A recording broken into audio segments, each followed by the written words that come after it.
Vamos a continuar con la lectura del Zohar, el libro del esplendor. Estamos en Génesis 1:15. Y dijo Elohim, que sean lumbreras.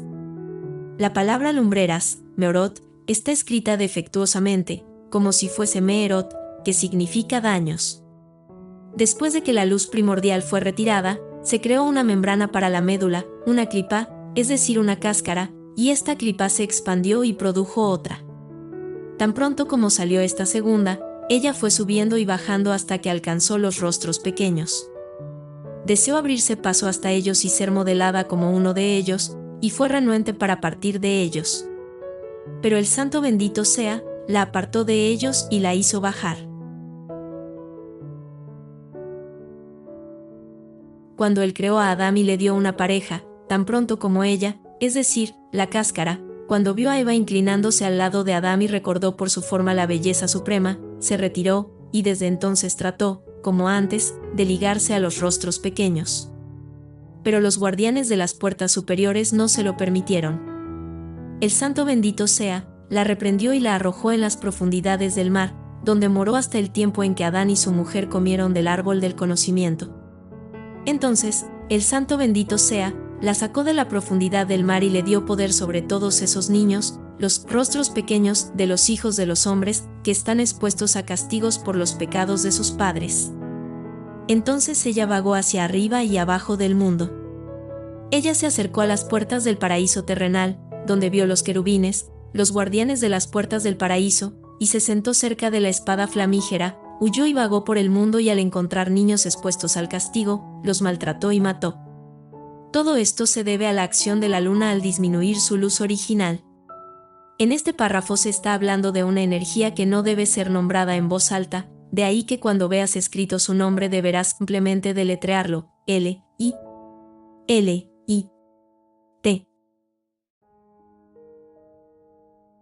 Cuando Caín nació, la clipa trató por un tiempo sin éxito ligarse a él, pero a la larga ella tuvo con él relación y engendró espíritus y demonios.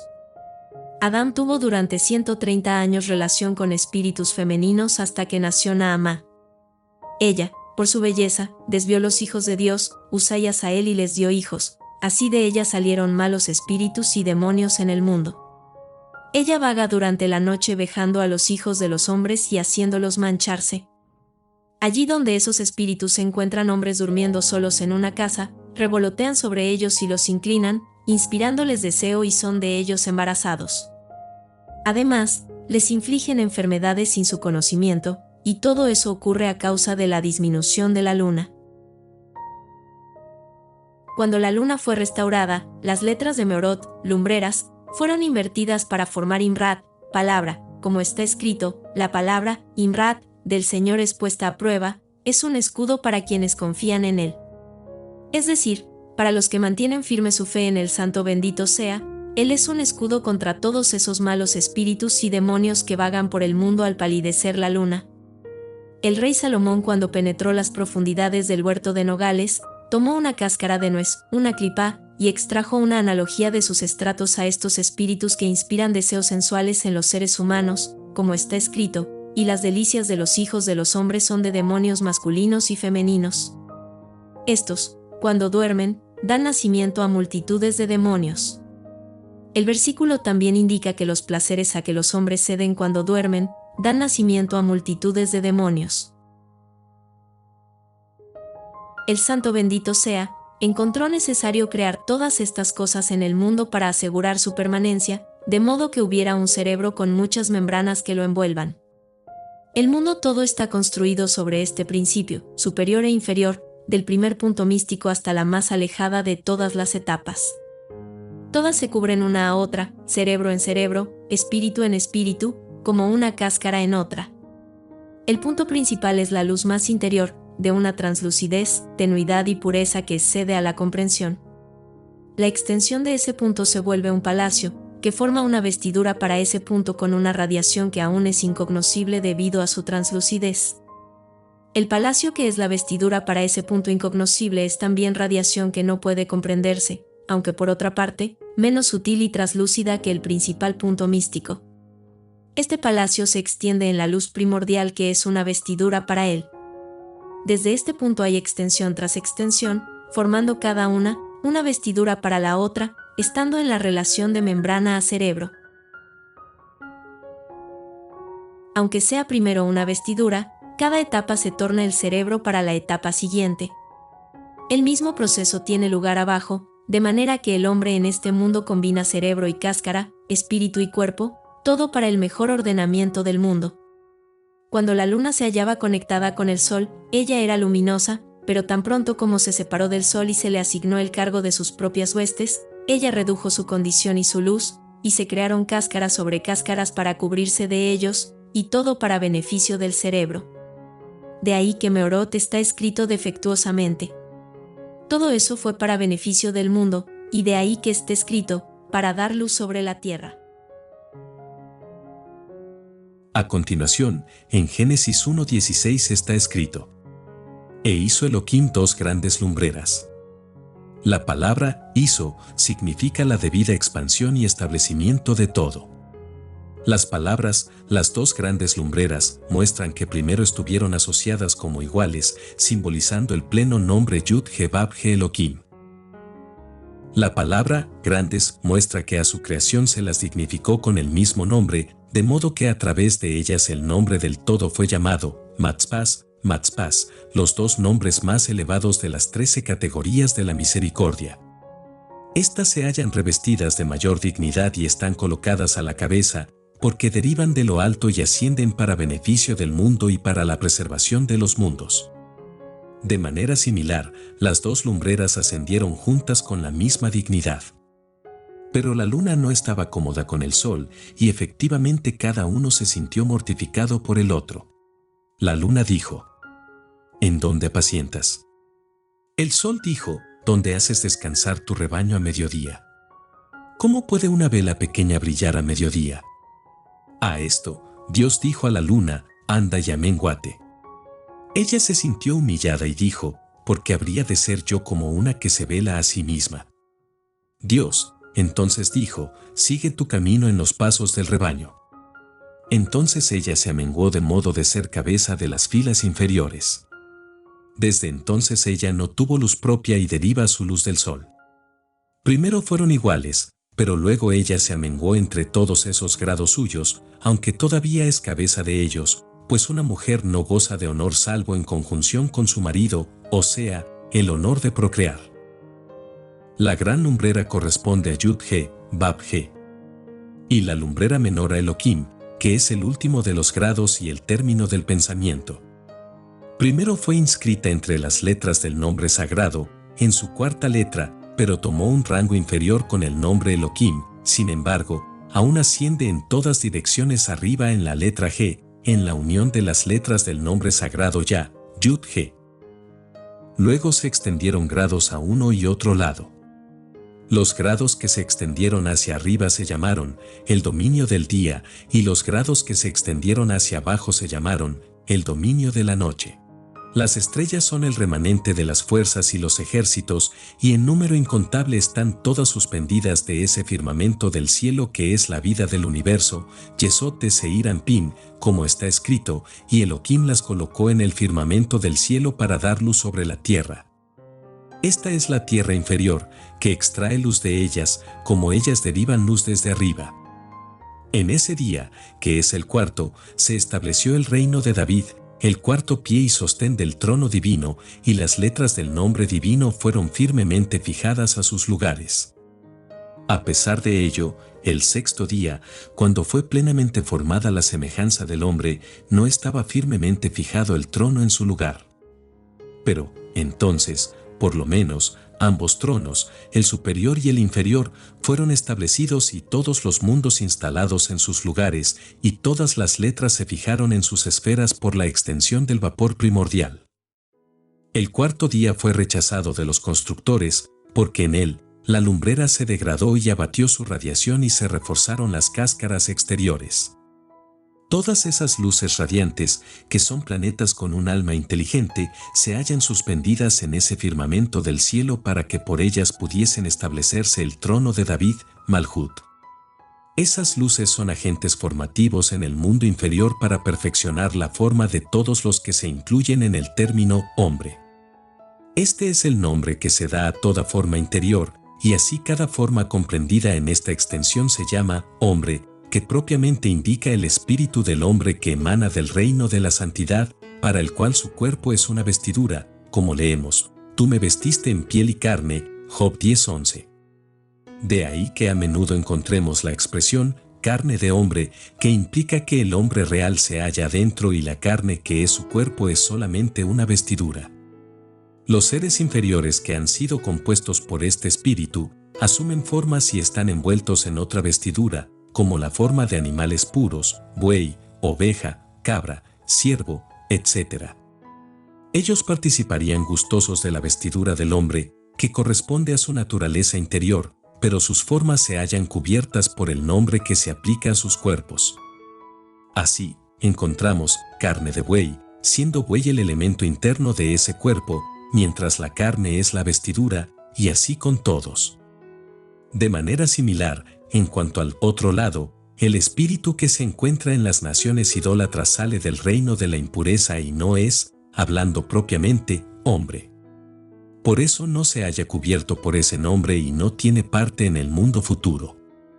Su cuerpo, que es la vestidura de esa cosa impura, es carne impura y el espíritu es impuro dentro de la carne que viste. Por eso se llama impuro y la vestidura no se llama hombre. Los seres inferiores que se componen con ese espíritu asumen formas que se visten en otra vestidura, tales como las formas de los animales impuros, respecto de los cuales la ley dice, esto es impuro para ti, como el cerdo y los pájaros impuros y las bestias de ese lado. Al espíritu lo cubre el nombre del cuerpo que lo viste, y el cuerpo se llama carne de cerdo, cerdo en la carne que viste. Consiguientemente, hay cierta separación entre estos dos grupos, a un lado lo abarca la categoría hombre y al otro lo comprende la categoría impuro, y los individuos se dirigen cada uno a su especie y retornan a su especie. Así las luminarias superiores irradian en ese firmamento del cielo para modelar en el mundo inferior las formas requeridas, como está escrito, y Elohim las puso en el firmamento del cielo para regir de día y de noche. Es adecuado y propio que gobiernen dos luminarias, la luminaria mayor de día y la menor de noche. La lección que extraemos es que el varón gobierna de día para regular su casa y traer a ella alimento y sostén. Cuando llega la noche, toma el mando la mujer, y ella gobierna la casa como está escrito, ella se levanta cuando aún es de noche y da alimento a su casa, ella y no él. Así, el dominio del día pertenece al varón y el dominio de la noche a la mujer. Luego está escrito, y las estrellas. Tan pronto como la mujer dio sus órdenes y se retiró con su marido, la dirección de la casa pasa a las solteras, que quedan en el hogar para atender a todos sus requerimientos. Luego, cuando llega el día, el hombre debidamente toma de nuevo el mando. Hay dos clases de luminarias. Las que ascienden hacia arriba se llaman luminarias de luz, las que descienden hacia abajo se llaman luminarias de fuego. Estas últimas pertenecen a la esfera inferior y gobiernan en los días de semana. Por eso, cuando expira el Sabbat se dice una bendición por la lámpara, porque entonces se restaura el gobierno a esas luminarias. Los dedos del hombre, que coloca frente a una antorcha de fuego al terminar el Sabbat, simbolizan los grados mixtos del mundo superior, que se dividen en frente y espalda, adelante y atrás. Los últimos están afuera y los simbolizan las uñas de los dedos, por eso a la expiración del sábado se permite mirar las uñas de los dedos con la luz de las velas, pero no se permite mirar con la luz de las velas el lado interno. Esto se halla escondido en el versículo, tú me verás de espalda, no verás mi rostro. Por eso el hombre no ha de mirar sus dedos por dentro cuando recita la bendición, creador de las luces del fuego. El día sábado, Dios gobierna solo por medio de esos grados interiores sobre su trono de gloria, y todos ellos están comprendidos en Él, y Él asume el dominio. Por eso Él acordó descanso en este día a todos los mundos. Como parte del legado de este día, el santo y único pueblo heredó las luminarias de luz del lado de la derecha, que es la luz primordial que hubo el primer día. Pues en día sábado esas luminarias de luz brillan y tienen dominio solas, y de ellas se ilumina toda cosa. cuando el sábado expira, las luminarias de luz se retiran y asumen dominio las luminarias de fuego, cada una en su lugar. Ellas gobiernan desde la expiración de un sábado hasta el comienzo del siguiente. Por eso es adecuado emplear la luz de la lámpara a la expiración del sábado. Se dice de las Hayot que ellas corren de un lado a otro, y por eso ningún ojo puede seguirlas. Las Hayot son aquellas en medio de las cuales hay una Ofán, una rueda, que es Metatrón, que es más exaltado que todos los otros anfitriones. Las Hayot que nunca están descubiertas son las que se hallan bajo las dos letras no descubiertas Yud y G, que rigen sobre Bab, siendo G el pedestal de la primera. La más misteriosa e incomprensible esencia gobierna sobre todo y se halla subida sobre todo. Las Hayot que se descubren están debajo de las que permanecen no descubiertas, derivan su luz de ellas y las siguen. Las Hayot celestiales se hallan todas comprendidas en el firmamento del cielo, y a ellas se refieren las palabras, que haya lumbreras en el firmamento del cielo. Todas están suspendidas en ese firmamento. Pero, también hay un firmamento encima de los cielos, del cual está escrito, y una apariencia sobre las cabezas de las Hayot, un firmamento semejante al hielo, esto es la primera G, más allá de la cual no puede penetrar la mente humana, porque aquello que está más lejos se halla envuelto en el pensamiento de Dios, que se eleva por encima de la comprensión del hombre. Si lo que hay en el pensamiento no se puede comprender, mucho menos aún se puede comprender al pensamiento mismo. Nadie puede concebir lo que hay en el pensamiento, y mucho menos se puede conocer a la Ein Sof, del cual no es posible encontrar rastro y que no puede alcanzarse por medio alguno. Pero de en medio del misterio impenetrable, de la primera degradación de la Ein Sof, alborea una lánguida indiscernible luz como la punta de una aguja, el nicho oculto del pensamiento, que no es tampoco cognoscible, hasta que se extiende de él una luz en un lugar donde hay alguna impresión de letras hebreas y de donde salen todas ellas. Este nicho incognoscible es denominado Jokma, y cuando meditamos letras hebreas, de él se extiende una luz. Primera de todas las letras está el Aleph, el comienzo y el fin de todos los grados, aquello en lo cual se hallan impresos todos los grados y que, sin embargo, siempre se llama uno, para poner de manifiesto que, aunque la divinidad contiene muchas formas, solo es una. Esta es la letra de que dependen, ambas, las entidades inferiores y las superiores. El punto vértice de Aleph es el símbolo del oculto pensamiento superior, en el que se contiene, potencialmente, la extensión del firmamento superior. Cuando Aleph sale de ese firmamento en una forma que simboliza al comienzo del pensamiento, salen en su trazo del medio 6 grados que corresponden a las Hayot superiores que están suspendidas del pensamiento. Este trazo central de la Aleph es una letra Bab inclinada, cuyo valor numérico es 6. Una es la luz que brilló y fue retirada. Es el calor del día que Abraham sintió cuando estuvo sentado a la puerta de su tienda, la puerta que abre el camino de abajo hacia arriba y en la que brilló el calor del día. Una segunda luz es la que se marchita a la caída de la tarde, y por cuya restauración oró Isaac, como está escrito, Isaac salió al campo para meditar a la caída de la tarde. Una tercera luz es la que combina esas otras dos y brilla para curar, y se halla insinuada en el versículo que dice respecto de Jacob que el sol se levantó sobre él. Seguramente fue después que hubo adquirido el grado de caída de la tarde. Desde este punto estuvo sosteniéndose sobre su muslo, es decir, alcanzó imperfectamente la concepción de la fuerza, Netzach, de Israel. Está escrito, sobre su muslo, y no sobre sus muslos. Este es el cuarto grado por el cual no se inspiró ningún profeta hasta que vino Samuel, del cual está escrito, y también la fuerza, Netzach, de Israel. Así restauró a su fuerza prístina lo que era débil desde el tiempo en que Jacob extrajo fuerza de esa caída de la tarde que se halla asociada con el atributo de la justicia severa. Para Jacob, hallándose incluido en ese grado, fue una prueba contra él. Vio que no prevalecería contra él y tocó el hueco de su muslo. Encontró un lugar débil en el muslo, porque se halla fuera del tronco, que es el nombre simbólico de Jacob, cuyo cuerpo estuvo por eso bajo la protección de 2 grados simbolizados por la designación hombre. Así, cuando el ángel encontró un punto de ataque fuera del tronco, inmediatamente se hundió el hueco del muslo de Jacob, y nadie recibió inspiración profética de esa fuente hasta que vino Samuel.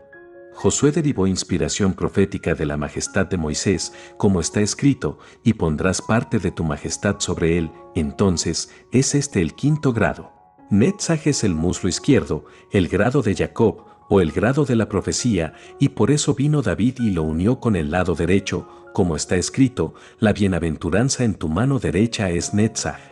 La razón por la cual el muslo de Jacob era débil fue porque lo tocaba el lado de la impureza y lo despojaba de su fuerza, y permaneció débil hasta el tiempo de Samuel.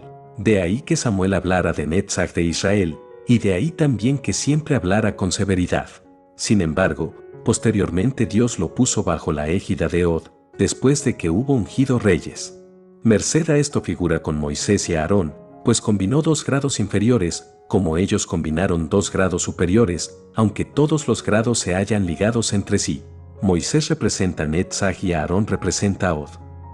Todas esas luces superiores existen en su imagen abajo, algunas de ellas en su imagen abajo, sobre la tierra, pero, por sí mismas, todas se hallan suspendidas en el firmamento del cielo. Aquí está el secreto de 2 nombres combinados a los que acompaña un tercero y se tornan de nuevo uno, los cuales son Yud-He-Bab-He, Elohim, Sebaot.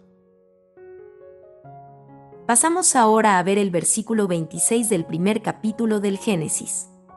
Y dijo Elohim, hagamos al hombre, Vayomer Elohim, Naase Adam.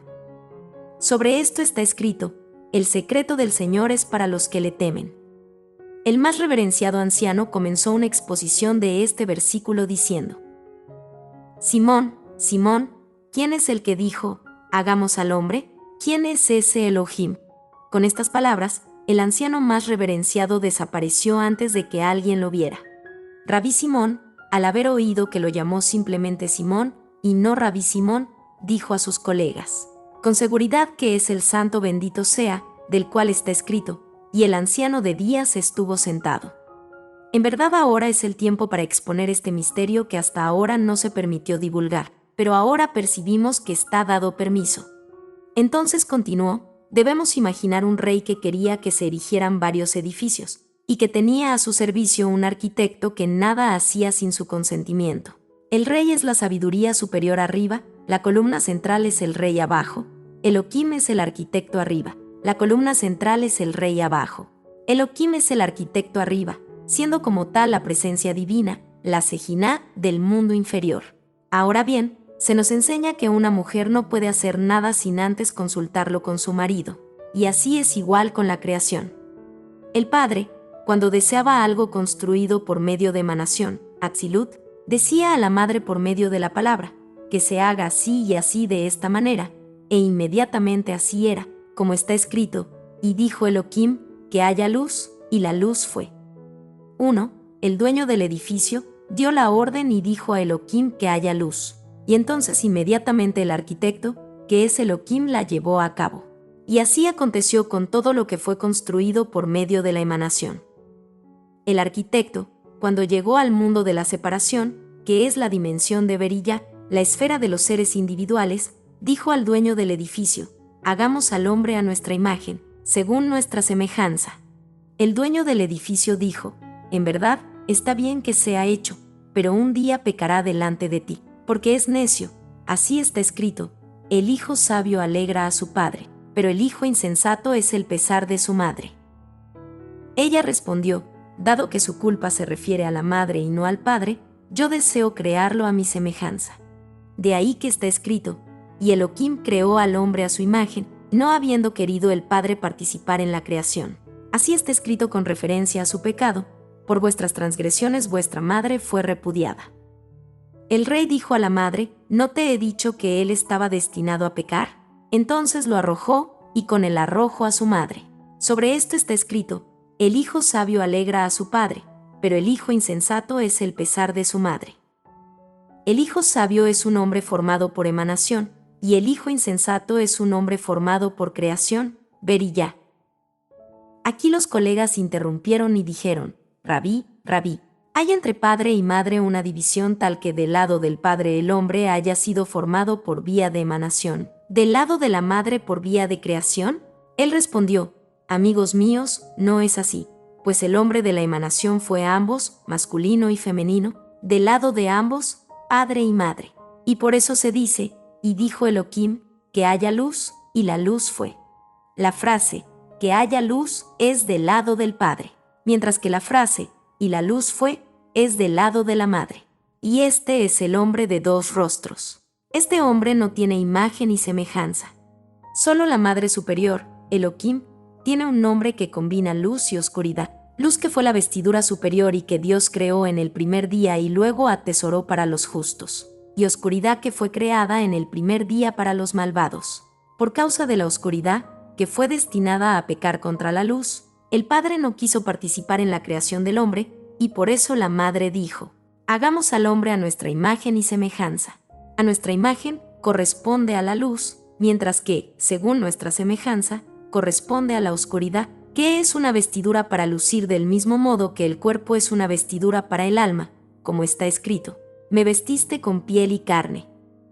Entonces, Rabí Simón hizo una pausa, y todos los colegas se regocijaron y dijeron: feliz es nuestra suerte que nos dio el privilegio de oír cosas que hasta ahora nunca fueron descubiertas. Enseguida, Rabí Simón prosiguió, tomando como texto: ved ahora que yo soy él y Elohim no está conmigo. Dijo: amigos, hay aquí algunos misterios profundos que deseo revelaros ahora que se ha dado permiso de expresarlos. ¿Quién es el que dice, ved ahora que yo soy él? Es la causa que está por encima de todas las de lo alto, que se llama la causa de las causas. Está por encima de esas otras causas, de las cuales ninguna hace nada hasta tener permiso de la que está por encima de ella, como lo señalamos antes respecto de la expresión, hagamos al hombre. Hagamos nosotros, ciertamente se refiere a dos, de los cuales uno dijo al otro, hagamos, y que no hizo nada salvo con el permiso y dirección del que está por encima suyo, mientras que el que está encima nada hizo sin consultar a su colega.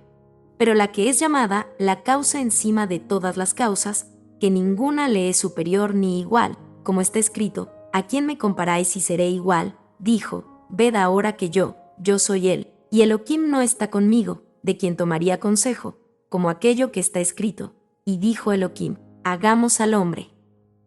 Aquí los colegas interrumpieron y dijeron: Rabí, permítenos hacer una observación. ¿No asentiste antes que la causa de las causas dijo a la Sefirá Keter: hagamos al hombre?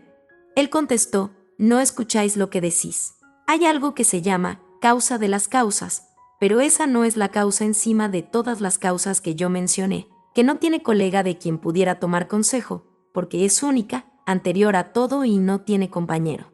Por eso dice: ved ahora que yo soy él, y Elohim no está conmigo, de quien pudiera tomar consejo, pues no tiene colega ni compañero, ni aun número, pues hay un uno que connota combinación, como masculino y femenino, del que está escrito, pues lo llamé uno. Pero este es uno sin número y sin combinación, y por eso está dicho: y Elohim no está conmigo. Todos ellos se pusieron de pie y se prosternaron ante él, diciendo: feliz el hombre cuyo maestro concuerda con él en la exposición de misterios ocultos que no fueron revelados a los ángeles santos. Rabí Simón prosiguió: amigos, debemos exponer el resto del versículo, pues contiene muchos misterios ocultos.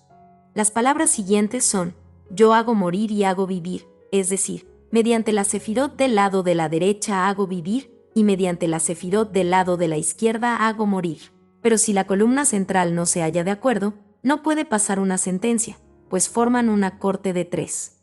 A veces, aunque todos los tres estén de acuerdo en condenar, viene la mano derecha que se tiende para recibir a los que se arrepienten. Esto es el tetragrama y también es la sejiná, que es llamada mano derecha del lado de Gesed, la benevolencia o bondad. Cuando un hombre se arrepiente, esa mano lo salva del castigo. Pero cuando la causa que es por encima de todas las causas condena, entonces está dicho: ninguno hay que libere de mi mano. Además, los colegas explicaron la palabra Elohim en este versículo como refiriéndose a otros dioses, y las palabras yo hago morir y hago vivir como significando: con mi sejiná yo hago morir a quien es culpable y mediante ella preservo a quien es inocente. Pero lo que se dijo antes concerniente a la causa suprema es un secreto que solo se ha transmitido a hombres sabios y a profetas. Ved ahora cuántas causas ocultas hay involucradas en la sefirot y engarzadas sobre la sefirot, ocultas de la comprensión de los seres humanos. De ellas está dicho: sobre el alto otro más alto vigila. Hay luces sobre luces, una más clara que otra, cada una oscura en comparación con la de encima de ella, de la que recibe su luz. En cuanto a la causa suprema, todas las luces son oscuras en su presencia. Otra explicación del versículo, hagamos al hombre a nuestra imagen según nuestra semejanza, dieron los colegas, que pusieron estas palabras en boca de los ángeles asistentes.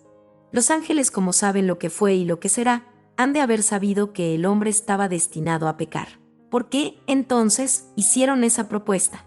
Y más aún, Uzá y Asael en realidad se oponían a ella. Pues cuando la Sejiná dijo a Dios hagamos al hombre, estos ángeles mencionados dijeron, ¿qué es el hombre para que lo conozcas? ¿Por qué deseas crear al hombre, que como lo sabes pecará ante ti por su mujer? ¿Qué es la oscuridad para su luz, siendo la luz masculina y la oscuridad femenina? Entonces la Sejiná les respondió, vosotros mismos cometeréis el mismo crimen de que lo acusáis. Y efectivamente así está escrito sobre esos dos ángeles mencionados. Y los hijos de Dios vieron a las hijas del hombre que eran hermosas, y las siguieron por camino desviado. En consecuencia, la Sejiná degradó a esos dos ángeles de su posición santa, y desde entonces ellos dos son conocidos como ángeles caídos. Los colegas dijeron, Rabí, después de todo, Uzá y Asael no se equivocaron, porque el hombre estuvo realmente destinado a pecar por la mujer. Él respondió que lo que la Sejiná dijo fue, habéis hablado del hombre peor que todo el resto de la hueste celestial. Si fuerais más virtuosos que el hombre tendríais derecho a acusarlo, pero como él pecará con una mujer, vosotros pecaréis con muchas mujeres, como está escrito. Y los hijos de Dios vieron a las hijas del hombre, no a una hija, sino hijas. Y además, si el hombre pecó, estuvo dispuesto a arrepentirse y a retornar a su amo y a reparar el mal. Los colegas dijeron, si es así, después de todo, ¿por qué se lo creó? Él contestó, si Dios no hubiera creado al hombre de esta manera, con inclinaciones buena y mala, que corresponden a la luz y a la oscuridad, el hombre creado no habría sido capaz de virtud ni de pecado. Pero como fue creado con ambos, está escrito, mira, yo he puesto delante de ti en este día la vida y la muerte. Ellos le dijeron, y aún, ¿para qué todo esto? ¿No habría sido mejor que no fuese creado y así no habría pecado, causando con ello mucho agravio arriba, y no habría tenido ni castigo ni recompensa? Él contestó, fue justo y recto que él fuera creado de esta manera, pues en consideración a él se creó la Torá en la que se hallan inscritos castigos para los malvados, así como recompensas para los justos, y estos solo lo son en mérito del hombre creado. Ellos dijeron, verdaderamente, ahora hemos oído lo que nunca conocimos antes. Ciertamente, Dios no creó nada que no fuese requerido. Más aún, la Torá creada es una vestidura para la Sejiná, y si el hombre no hubiera sido creado, la Sejiná habría carecido de vestidura, como un mendigo. De ahí que cuando un hombre peca es como si desgarrara de la Sejiná sus vestimentas, y por eso se le castiga. Y cuando cumple los preceptos de la ley es como si cubriera la Sejiná con sus vestimentas. De ahí que decimos que los flecos que usan los israelitas son para la Sejiná en cautiverio como el abrigo del pobre, del que está dicho, porque este es su único abrigo, es su vestido para sus carnes, ¿en qué habrá de dormir? Numerosos ángeles destructores persiguen la plegaria que no es de corazón pleno. Según la expresión de la Escritura, todos sus perseguidores la alcanzaron. Por eso está bien que uno introduzca su plegaria con el versículo, pero Él es misericordioso y perdona la iniquidad, del Salmo 78:38. La palabra iniquidad significa Samech-Mem, que es la serpiente. No destruirá significa el destructor. Apartó su ira se refiere al demonio llamado Af, ira.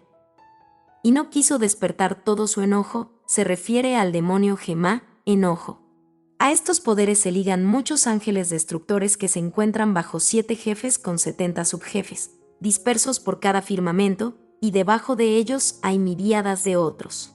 Cuando un israelita que lleva flecos y filacterias ora con devoción, se cumplen las palabras de la Escritura. Todos los pueblos de la tierra verán que el nombre del Señor es llamado sobre ti y te temerán. Estuvimos de acuerdo en que el nombre del Señor se refiere a la filacteria de la cabeza. Y cuando los ángeles destructores ven el nombre de Dios sobre la cabeza del que ora, todos a la vez se vuelan, como está escrito en el Salmo 91, 1.000.000 caerán a tu lado.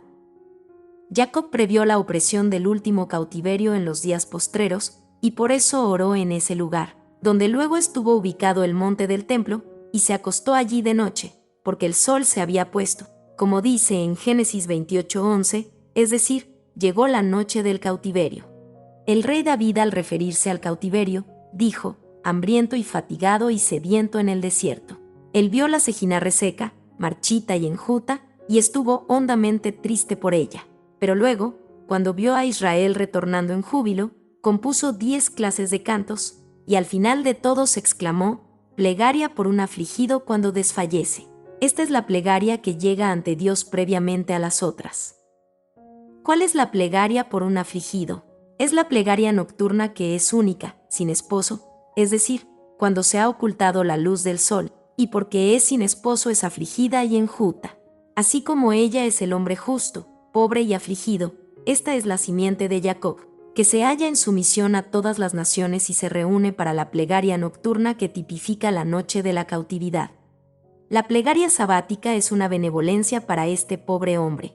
Por eso, cuando un hombre recita la plegaria de Amidá en los días de semana, ha de estar de pie como un pobre a la puerta del rey por causa de la cejina, y ha de vestirla con la vestimenta de los flecos, y ha de estar con sus filacterias como un mendigo a la puerta cuando comienza con la palabra Adonai. Cuando abre su boca para decir la plegaria nocturna, desciende un águila en los días de semana para recoger en sus alas la plegaria nocturna. Este es el ángel llamado Nuriel cuando viene del lado de Gesed, y es Uriel cuando viene del lado de Geburá, porque es un fuego quemante. Para la plegaria matinal también viene un león y la recibe en sus brazos alados. Este es Mijael. Para la plegaria de la tarde viene un buey y la toma en sus brazos y cuernos. Este es Gabriel. En el día de Sabbat Dios mismo desciende con los 3 patriarcas para dar la bienvenida a su hija única. En ese momento los seres celestiales que se llaman con el nombre del Señor exclaman, levantad vuestras cabezas, oh puertas, y sed exaltadas, puertas sempiternas. E inmediatamente se abren prestas las puertas de 7 palacios. El primer palacio es el palacio del amor, y es Gesed. El segundo es el palacio del temor, y es Geburá. El tercero es el palacio de la misericordia, y es Tiferet. El cuarto es el palacio de la profecía a través del espejo claro, y es Netzach. El quinto es el palacio de la profecía a través del espejo brumoso, y es Sod. El sexto es el palacio de la rectitud, y es Yesod. El séptimo es el palacio de la justicia, y es Malhut.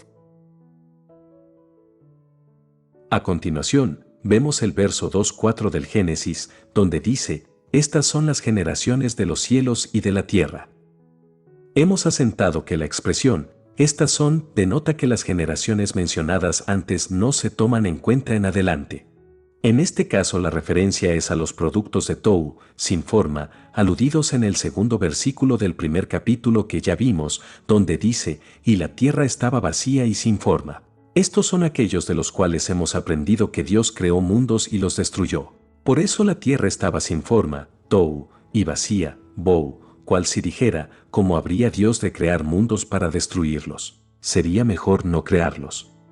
De manera similar, se dice de los cielos se desvanecieron como humo, pero efectivamente, tenemos aquí una indicación de lo que significa la expresión, los destruyó, que indica que Dios no destruye realmente las obras de sus manos. La explicación es esta, Dios creó el mundo por medio de la Torá, es decir, en cuanto es llamado Resit, comienzo. Por este Resit, Él creó los cielos y la tierra, y con ello lo sostiene, porque la palabra Beresit contiene la palabra Berit, que significa pacto. A este punto se refiere el versículo, si no fuera por mi pacto con el día y con la noche, yo no hubiera establecido las leyes del cielo y la tierra. Este cielo es el cielo del cual está dicho, los cielos son los cielos del Señor. Y en cuanto a la tierra, se refiere a, esta tierra es el país de los vivientes, que comprende 7 países de los que David dijo, yo caminaré delante del Señor en los países de los vivientes. Luego, Él creó un cielo y una tierra que reposan sobre Tohu, y no poseen cimiento, o sea, no hay ese pacto para sostenerlos. Por esta razón Dios procuró dar a las naciones del mundo la ley que contiene el pacto de la circuncisión, pero ellas no quisieron aceptarla, y por eso la tierra quedó reseca y desolada. De ahí que leemos, que las aguas se reúnan en un lugar, y que aparezca la tierra seca. Por la frase, las aguas, entendemos en esta conexión la Torá. Por un lugar, entendemos Israel, cuyas almas están ligadas al lugar del cual está escrito, bendita es la gloria del Señor desde su lugar. La gloria del Señor es la Sejina inferior, su lugar es la Sejina superior, y como las almas son de esa dirección, el nombre del Señor descansa sobre ellas, y de ellas está dicho, pues la porción del Señor es su pueblo. De esta manera, las aguas se reunieron en un lugar. La Torá es la salvación del mundo y los gentiles que no la aceptaron quedaron enjutos y escuálidos. Es de esta manera que Dios creó mundos y los destruyó, esto es, los que no guardan los preceptos de la ley, no es que Él destruya sus propias obras, como algunos imaginan, sino que es la misma persona la que se autodestruye. Pues, ¿por qué ha de destruir a sus hijos, de los cuales está escrito, Bejibaram, que significa, cuando fueron creados, que puede analizarse como la frase, Bije-Beraam, Él los creó por medio de G, que simboliza al atributo de la misericordia. Esto se refiere a aquellos de los gentiles que abrazan el judaísmo. Moisés, antes de dejar Egipto, procuró enrolar prosélitos, pensando que eran de aquellos que así fueron creados por la letra G, pero no fueron sinceros, y por eso fueron la causa de la degradación de él, como está escrito, baja enseguida, porque tu pueblo, es decir, los prosélitos, se ha corrompido. Ellos, los que se corrompieron, son conocidos como la multitud mezclada. En la multitud mezclada hay 5 secciones, Nefilim, Giborim, Anakim, Refaim y Amalequim.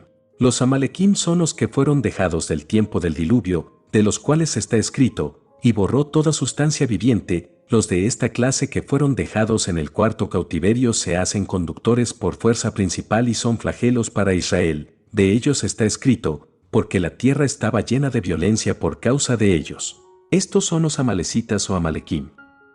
De los nefilim, que literalmente significa caídos, está dicho, y los hijos de Dios vieron a las hijas del hombre, que eran hermosas. Estos forman una segunda categoría de los 2 nefilim mencionados antes, en la manera en que cuando Dios pensó hacer al hombre, dijo, hagamos al hombre a nuestra imagen.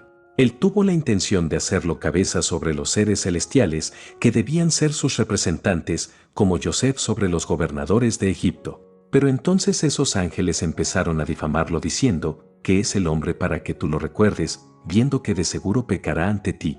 Dios les dijo, si fuerais sobre la tierra como él, vuestros pecados serían peores. Y así fue, pues cuando los hijos de Dios vieron las hijas del hombre, se enamoraron de ellas, y Dios los arrojó del cielo. Estos fueron Usa y Asael, de ellos deriva sus almas la multitud mezclada, llamados en hebreo Ereb Rab, y por eso también se los llama Nefilim, pues caen en la fornicación con mujeres hermosas. Por eso Dios los expulsó del mundo futuro, en el cual no tienen porción, y les da su retribución en este mundo, como está escrito, a sus enemigos les da la recompensa en su misma cara. Los Giborim, o potentes, son aquellos de los cuales está escrito, son los fuertes, hombres renombrados.